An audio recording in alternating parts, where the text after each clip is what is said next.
Carly goes digging, and Drew delivers two words that change everything. Oh, darlings, when Carly Spencer decides she wants payback, and I mean really decides, you had better believe the entire city of Port Charles is going to feel it. Because this woman does not make empty promises. She does not threaten and then quietly let things go. When Carly says she is coming for someone, she means it with every fiber of her being. And right now, the person she is firmly in her sights is Jack. Here is what set this particular fire blazing. Carly went to the hospital to see Jocelyn. She sat beside her daughter, poured her heart out, begged her to walk away from the WSB, made every argument a terrified mother could possibly make. And none of it worked. Jocelyn is staying. Jocelyn is committed. Jocelyn is not moving an inch no matter how many tears Carly cries. And then, as if the universe wanted to make absolutely sure Carly left that hospital at maximum fury, Jack walked in. Right there. For a debrief. Calm and professional and completely unbothered, as if he had not been the person who manipulated Jocelyn into this world in the first place without anyone's knowledge or consent. Carly looked at him, and she made a silent promise to herself that she is absolutely going to keep. Now, Carly is smart enough to know that marching back up to Z and demanding Jack be fired is not going to work on its own. Z gave her Valentine. Z is in the process of giving her Jason. That buys him some credibility in her eyes. But credibility is not a blank check, and Jack's history of rogue operations goes well beyond what she has been able to prove so far. So Carly starts thinking. She knows that dirt on Jack exists. She knows it with the same bone-deep certainty that she knows most things about how this world operates. And she has a hunch about where some of it might be hiding with Drew. Drew, who has been lying in that house completely paralyzed, watching and listening and absorbing everything happening around him while nobody fully considered what he might actually know. What Carly does not expect, what stops her completely in her tracks the moment she sits down beside him, is that Drew can communicate now. Not freely, not easily, but enough. Elizabeth arranged something that is giving him a way to put words together. Simple, slow, choppy, but real words. Actual communication. A window opening where there was nothing but silence before. And what comes through that window is something Carly was not prepared for. Drew tells her, piece by careful piece, that Jack made evidence disappear. Proof that could have directly implicated Willow in his shooting. Gone. Buried. Handled by Jack before anyone else could get their hands on it. Carly files that away immediately because that information has value in multiple directions. But she needs something that reaches further. Something that touches Jack standing inside the WSB itself. Something Z cannot ignore, even if he wanted to. She asks Drew if he knows anything that would cost Jack his position. Drew looks at her, and in 2 words, just 2, he gives her exactly what she needs to keep going. You will. Carly straightens up. The fire in her eyes gets very specific and very focused. She is not done. She is just getting started. Tracy discovers the truth. Sidwell makes Jordan an offer, and the black box is still out there. Now, darlings, this middle segment is absolutely packed, because Port Charles is running on so many parallel tracks right now that every single scene is carrying weight that connects to something bigger. We have got Tracy pulling the truth out of Brooklyn in a conversation that was not comfortable for anyone.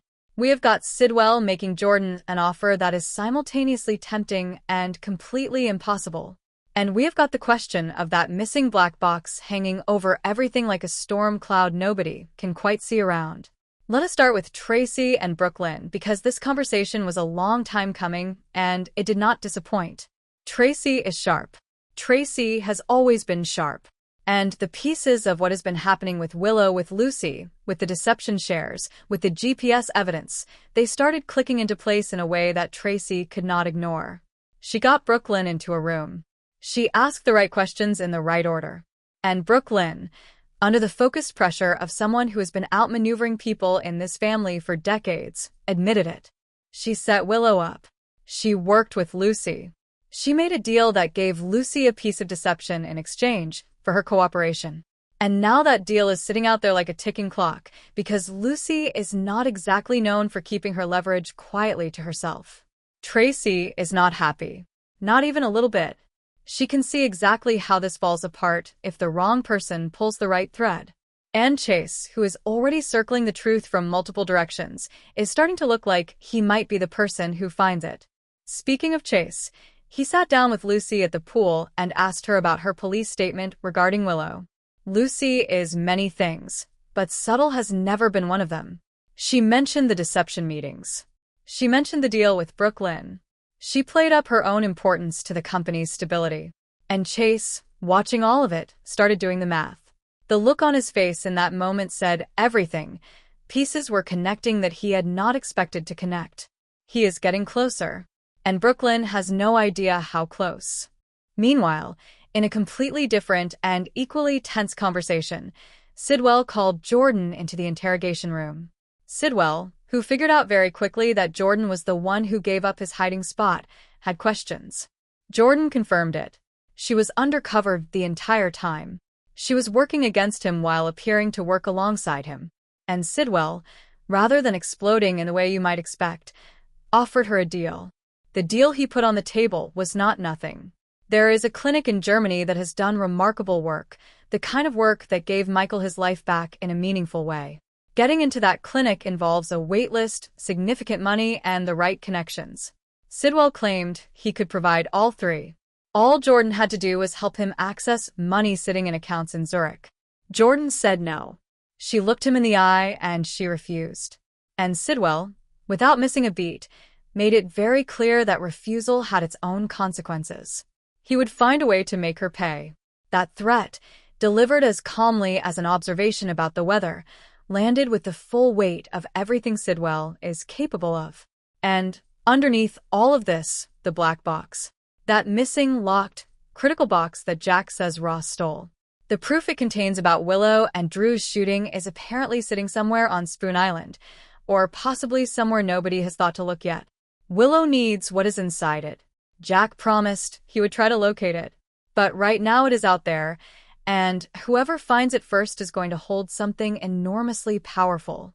Lucy and Martin heat up, and the deception battle is just beginning. And now, darlings, we close this week with something that has the potential to be one of the most entertaining, most satisfying, most gloriously complicated storylines General Hospital has handed us in a very long time. Because Martin is back in Port Charles, and Lucy is right here waiting, and Tracy is already plotting. And somewhere in the middle of all of that, a company, a romance, and a power struggle that is about to become absolutely spectacular. Let us start with Martin, because his return has already been busy in the best possible way. He caught up with Laura. He sat down with Curtis and Jordan and gave them a second opinion on the legal situation that shifted the entire conversation. He is already proving that his absence created a gap in Port Charles that nobody else was quite filling. Martin has a particular quality, a specific combination of charm and legal brilliance and genuine love for the people he calls his, that makes every room he walks into more interesting. And the room that is about to get most interesting? Any room that also contains Lucy. Because Martin and Lucy have history. Real, warm, genuinely exciting history. They burned bright together before circumstances pulled them in different directions.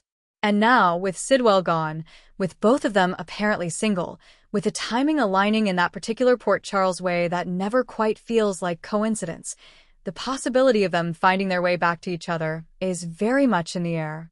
Spoilers are pointing toward a former couple reunion arriving as early as the end of this week. And the leading candidates, based on everything happening right now, are very much Martin and Lucy. Two people who are funny and sharp and attracted to each other in a way that has clearly never fully gone away. Watching them circle back towards something real is going to be enormously fun. But here is what makes this more than just a sweet romantic storyline. It arrives right as a war is breaking out over deception. And that war involves Tracy, which means it involves the Quartermain family, which means it is going to be complicated, high stakes, and deeply entertaining for everyone watching from a safe distance. Lucy made a move. She helped Brooklyn frame Willow. She filed a statement with the police. She put herself significantly on the line in service of Brooklyn's agenda.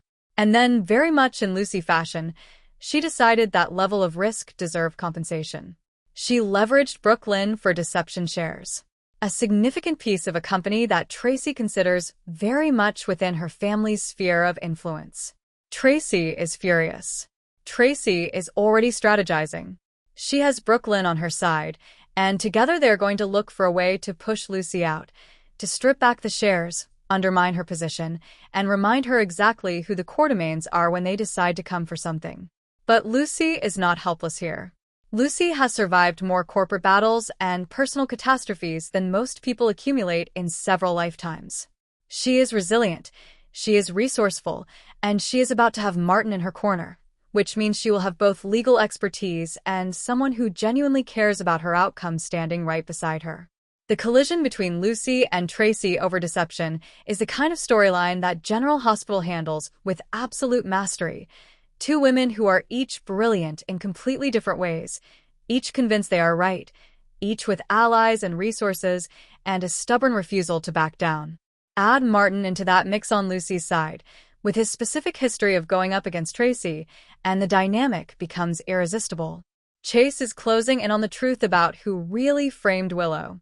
Tracy is furious and plotting. Lucy is holding cards she fully intends to play. Martin is back and already making himself essential. Carly is hunting for ammunition against Jack with Drew's two-word encouragement ringing in her ears. Sidwell is threatening from behind bars. Jordan refused a deal that could have changed her life. And the black box is out there somewhere, waiting for the wrong or right person to find it. Port Charles is electric right now, darlings. Every single storyline is alive and moving and building towards something that is going to shake the city to its foundation. And the summer is not even close to finish delivering.